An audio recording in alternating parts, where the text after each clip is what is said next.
سے خدمت کرنے کی کوشش کرتی ہے، ساس سسر کی بھی، دیوروں وغیرہ کی بھی، لیکن شوہر پھر بھی بات بات پر اس کو غلط غلط غلط کہتا رہتا ہے، تو کیا بیوی کبھی کوئی جواب دے سکتی ہے اپنی صفائی کے اندر یا کسی اور معاملے کے اندر، یا وہ خاموشی سے سنتی رہے؟ دیکھیں، شریعت نے بالکل عورت کو حق دیا ہے کہ وہ اپنی صفائی کے لیے بول سکے، شوہر کے سامنے وہ گفتگو کر سکے، اگر شوہر غلط کہہ رہا ہے تو اس کو غلطی کا احساس دلا سکے، اس کا کوئی شریعت نے منع نہیں کیا ہے، لیکن اس کے لیے انداز مناسب ہو، الفاظوں کا انتخاب اچھا ہو، یہ نہیں کہ ابے تبے پہ اتر آئے، تو کیا کہہ رہا ہے مجھے، تو اپنے آپ کو دیکھ، تجھے تو میں یوں اڑا دوں گی، اور گریبان پکڑ لیں، گالیاں بکنا شروع کر دیں، دو بدو چیخنا شروع کر دیں کہ پورا محلہ سنے کہ جو سلطان رائی مصطفیٰ قریشی کی جنگ شروع ہو چکی ہے گھر کے اندر۔ ایسا نہیں ہونا چاہیے، دائرہ ادب میں رہ کر بالکل آپ بولے، یہ کوئی بدتمیزی نہیں۔ ہاں، اگر شوہر یہ کہے تم بدتمیزی کر رہی ہو، مجھے جواب دے رہی ہو، یہ اس کی غلطی ہے۔ شریعت نے اجازت دی ہے، عورت بھی آخر ایک انسان ہے، اللہ تبارک و تعالیٰ کی مخلوق ہے، جیتی جاگتی ایک مخلوق ہے، اس کی اپنی فیلنگز ہیں، احساسات ہیں، جذبات ہیں، اور اس قسم کے جو بیچارے، میں معذرت کے ساتھ عرض کرتا ہوں، کوئی مرد حضرات برا نہ مانے، کہ یہ بدھو قسم کے بعض لوگ ہوتے ہیں کہ وہ بیوی کی خدمت کو سمجھتے ہی نہیں ہیں،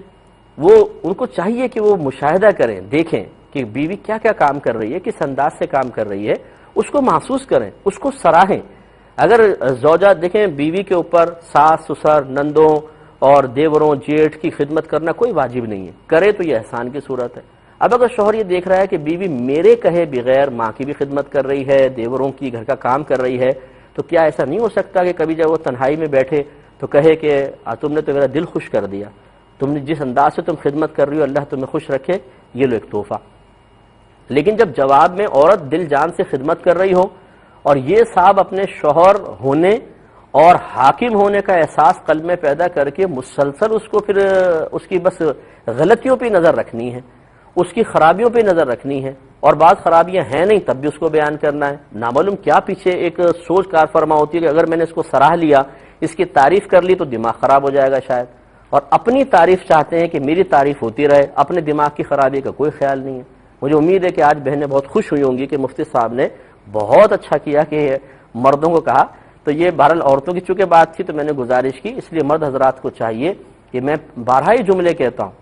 ماں باپ بننا آسان ہے، کہ بچہ ہو گیا ماں باپ بن گئے، لیکن کامل ماں باپ بننا مشکل ہے۔ میاں بیوی بننا آسان ہے، ایجاب و قبول و میاں بیوی بن گئے، لیکن صحیح اور کامل میاں بیوی بننا مشکل ہے۔ یہ تعلیم شرع کے بغیر نہیں ہو سکتا، یہ تربیت کے بغیر نہیں ہو سکتا۔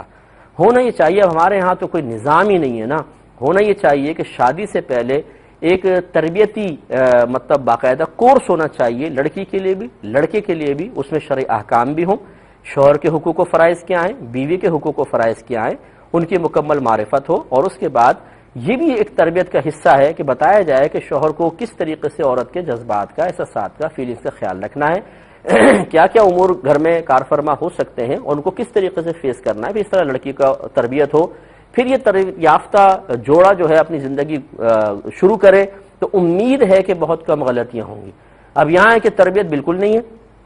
دیکھ دیکھ کے چیزیں سیکھی ہوئی ہیں، خاندان برادری کے اثرات غالب ہے، اگر باپ ماں کو مارتا تھا، گالیاں بکتا تھا، بیٹے وہی عادات اپنا لیتے، وہ بھی اپنی بیوی کو گالیاں بک رہے ہیں، مار رہے ہیں، پیٹ رہے ہیں، کہ وہی خاندانی جہالت منتقل ہوتی آ رہی ہے سینہ بسینہ ذہنوں کے اندر۔ ایسا نہیں ہونا چاہیے۔ اب دور بدل چکا ہے تھوڑا سا، مطلب دور تو خیر ایک جو اسلامی دور ہے وہ تو نہیں بدلا ہے، لیکن اب یہ جو زمانہ ایسا آ گیا ہے، معاشرہ ایسا ہے کہ بچیاں پڑھی لکھی ہیں، ہر عورت پھر اب دبتی نہیں ہے، اور آزادی کے نعرے ویسے لگ رہے ہیں، آپ دیکھیں اس سے کچھ عورتوں میں اور جرأت پیدا ہوتی ہے، تو پھر مطلب ایک اپنے دین کو آپ سمجھ لیجئے، اس کے تقاضے کے مطابق عمل کر کے دیکھیں، انشاءاللہ کوئی خرابی سامنے نہیں آئے گی۔ لیکن نہ دین سمجھا ہوتا ہے، نہ دنیاوی لحاظ سے صحیح تربیت ہوتی ہے، نتیجہ نکلتا ہے تلوار بازی۔ اللہ تعالیٰ سمجھنے کی توفیق عطا فرمائے۔